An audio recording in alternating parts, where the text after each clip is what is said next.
বাবার বাড়িতে আসলে কোনো মেয়েরই কিন্তু বাসায় চলে যেতে ইচ্ছে করে না, ঠিক তেমনটা আমারও। কিন্তু কিচ্ছু করার নেই, বেশ অনেকটা দিনই বাবা এটার পড়ালেখা নষ্ট হয়েছে।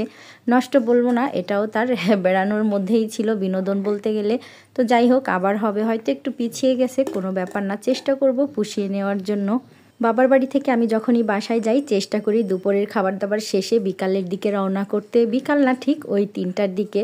তো আজও তাই হয়েছে, মা অনেক কিছু রান্না করেছে, অল্প একটু খেয়ে আর আমি এই যে একই প্লেটে নিয়ে নিয়েছি, বাবাইকেও খাইয়ে দিব। কোথাও যাবোর কথা শুনলে কে কি করেন জানি না, আমি কিন্তু খেতে পারি না, আরও কেমন অস্থির লাগে। আর সেটা যদি হয় বাস জার্নি, তাহলে তো কোনো কথাই নেই, খুবই কষ্ট হয়। আর এমনিতেও আমি অত বেশি গাড়ি জার্নিটা কেন যেন করতে পারি না। যদিও বিয়ের বয়স হয়েছে প্রায় 16-17 বছর, তারপরেও এখনও অভ্যাসটা চেঞ্জ হয়নি। দুপুরে আসার সময় তো অত বেশি খেতে পারিনি, অনেক খাবার দাবার মা দিয়ে দিয়েছে, যেটা মা প্রতিবারই করে, কয়েকদিন পর্যন্ত রান্না করে করে জমিয়েছে। আর বলতে তো ভুলেই গিয়েছি, আজকে কিন্তু আসার সময় আমাদের সঙ্গে শাশুড়ি মা এসেছে। আর আমি যেহেতু বাবার বাড়ি থেকে এসেছি, শাশুড়ি মা আমাদের বাড়িতে গিয়েছিল, এখান থেকে পরে আমরা একসঙ্গে বাসায় এসেছি। ছোট বাবুকে নিয়ে আসতে একটু কষ্ট হয়েছে, তবে খুব একটা ঝামেলা হয়নি। বাসায় এসে দেখি খুবই নোংরা হয়ে আছে বাসা। তবে আপনাদের ভাইয়া যেহেতু ছিল, সে বাবুকে ধরেছে, আমি কিন্তু এরই মধ্যে সব কাজ করেছি। মা এসেছেন, সে তো ক্লান্ত হয়ে শুয়ে রয়েছে, সে আর কখন উঠবে ঠিক নেই, কারণ সেও জার্নি করতে পারে না, জার্নি করলে দেখা যায় বমি করে অসুস্থ হয়ে পড়ে, তারও কয়েক ঘন্টা লাগে সুস্থ হতে। তো আমিও এর মধ্যে সমস্ত কাজ বাজ সেরে নিয়েছি, 1 মাসের থেকেও বেশি সময় থেকেছি, সেই ময়লাগুলো আর কোথায় যাবে, ঘরের মধ্যেই সব জমা হয়েছে। তো সব বেড কাভারগুলো চেঞ্জ করে ঘরটা মুছে ঝেড়ে ধুলাবালি মোটামুটি যত প্রকারের ছিল সব পরিষ্কার করে নিয়েছি।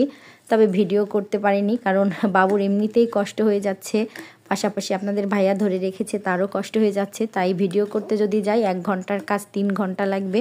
তাই আর আজ কাউকেই কষ্ট দিলাম না, নিজেই একটু শান্তি করে কাজ করে চটপট খাবার দাবার সব গরম করে নিয়েছি, যা যা আছে তো সেগুলো দিয়েই খেয়ে নিব।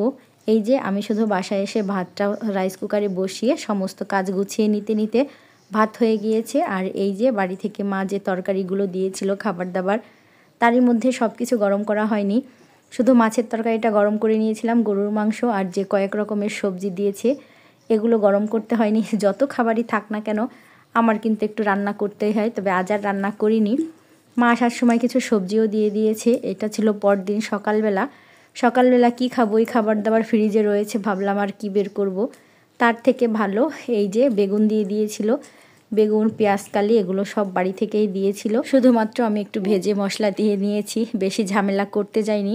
তো এগুলো দিয়ে আর সকালের কিছু খাবার ছিল সেগুলো দিয়েই আবার দুপুরটাও হয়ে গিয়েছে, ওই যে একটু রান্না করলেই হয়ে যাচ্ছে। এই কচুর শাকগুলো মা সিদ্ধ করে দিয়েছিল, শুধু এনে একটু পেঁয়াজ মরিচ রসুনের মধ্যে বাগার দিয়ে নিয়েছি।